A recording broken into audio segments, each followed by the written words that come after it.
Who said the zombie apocalypse can't be fun?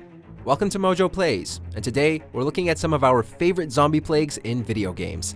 Before we begin, we publish new content all week long, so be sure to subscribe and ring the bell to get notified about our latest videos. While we await the inevitable era where humanity fights its own undead corpses, these games will put the laughter in slaughter or the psycho in psychopathic.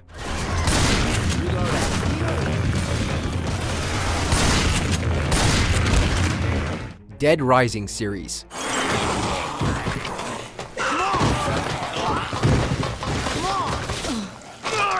While the zombies of the Dead Rising series can become a real threat when left alone, just about anything can kill them. No joke, you can grab practically whatever you can get your hands on and start your own murder spree. Baseball bats, chainsaws, lawnmowers, shotguns, and even a Mega Buster are all at your disposal. Some titles will even let you combine items to create crazier weapons. You should see what you can do with a few chainsaws strapped to a shopping cart. Few games will dumb down its enemies for you to indulge in some careless fun, which is what makes the Dead Rising games so memorable.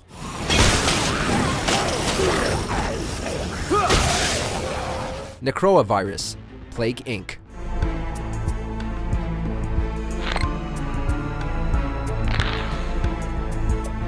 The Necrovirus is perhaps the most fun yet difficult challenge in Plague Inc. After you've killed off humanity with bacteria, viruses, and fungi, the game opens up a new campaign where you'll have to infect, kill, and raise an army of the dead in order to win.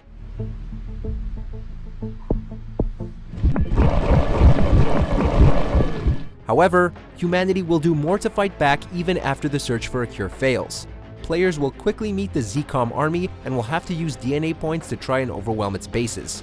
Trust us, this is harder than it may sound, but this is what made the Necrovirus such an entertaining part of Plague Inc.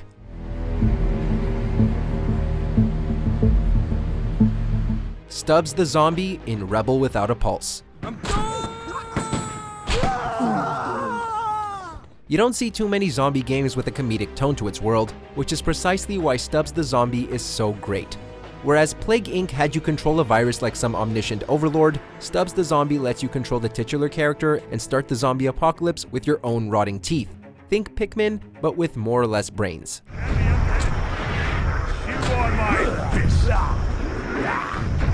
For the few of us that played the game, Stubbs succeeded in bringing out our cannibalistic side. That's right. Cower, humans. I am your god, and you will all become part of my zombie army. The Zombie Island of Dr Ned, Borderlands.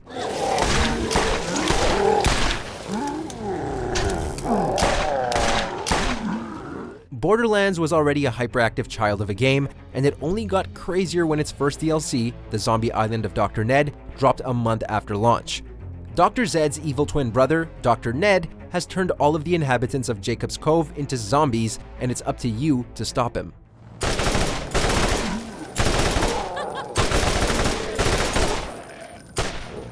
Along with new weapons and locations, this expansion brought more of the deranged Borderlands humor we had come to love, while also making a few pop culture references. Just try not to mix up Ned with Zed. Remember, Ned's the one with the suspicious mustache. Call of Duty series. Maybe following advice from mysterious voices in a cave was not such a smart idea. Whereas our previous entries have shown us good times in the zombie apocalypse, well, to some degree, the Call of Duty series has painted a much darker picture. Thanks to the franchise's long-running zombies mode, we've seen The Walking Dead at their most brutal, able to overwhelm any player in great numbers.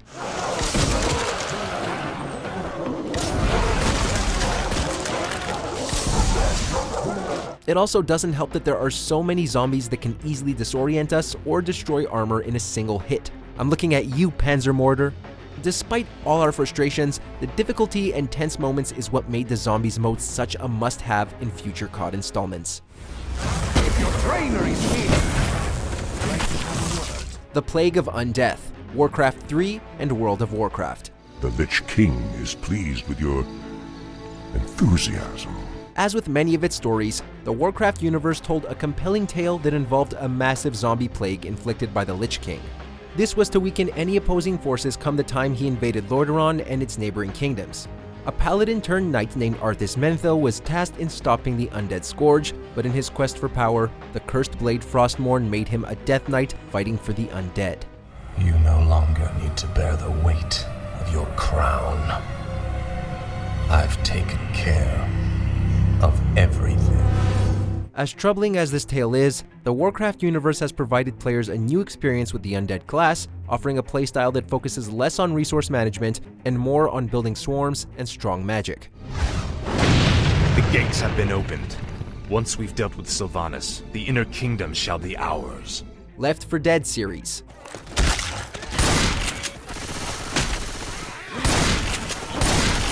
There are plenty of reasons why we would keep coming back to slaughter more zombies in Left 4 Dead. Every run will greet you with hordes of zombies ready to tear into your flesh like kids hearing about an exclusive Fortnite pickaxe.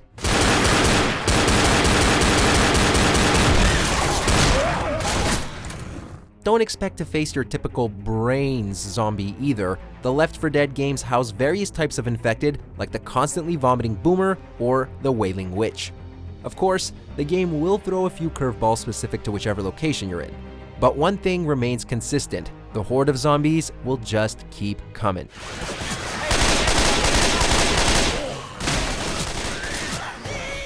Tvirus Outbreak, Resident Evil series.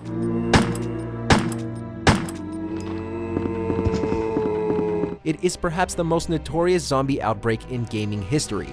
The more you play the Resident Evil games and learn about the T-Virus, the more often you'll be asking, who in the absolute hell ever thought this was a good idea? Since the Tvirus outbreak began, it has led to the creation of terrifying creatures such as lickers, mutated animals, and the dreaded brutes known as tyrants.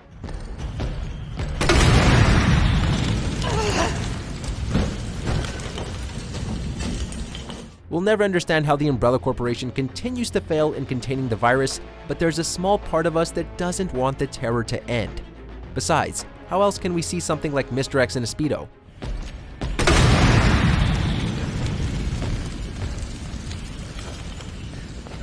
Check out these other great clips from MojoPlays, and be sure to subscribe and ring the bell to get notified about our latest videos.